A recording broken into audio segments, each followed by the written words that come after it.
A vintage sport making a comeback. From the 1908 London Olympics to a disused football court in Dalston, bicycle polo is being reinvented for the 21st century.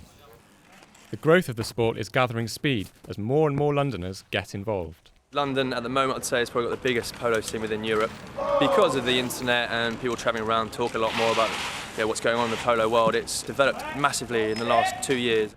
It's not always been an inner city sport played on concrete.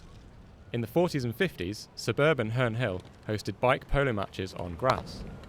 I used to play grass polo at that time because that was the only form of polo that was around, apart from horse polo, of course, and none of us could afford horses or ponies. It was fast, it was robust because we were allowed to shoulder charge people. It was brilliant in those days.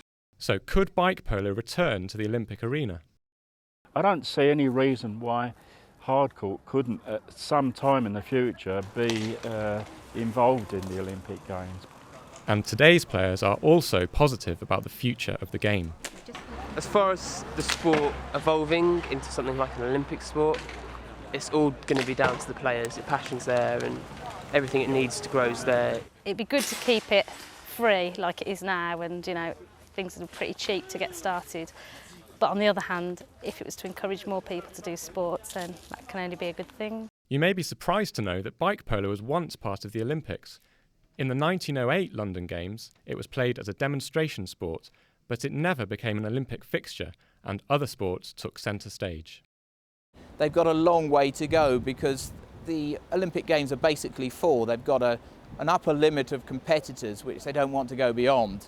And so if they had to introduce a new discipline or a new event, then they'd have to take one out. But it's not an Olympic medal that today's polo players are after. I guess the biggest thing that I enjoy is just the fun being on the bike and playing around, really, trying to act like a kid still. And there'll be plenty of time for that in August, when the best teams from around the world compete in London, a sign that the sport is moving forward.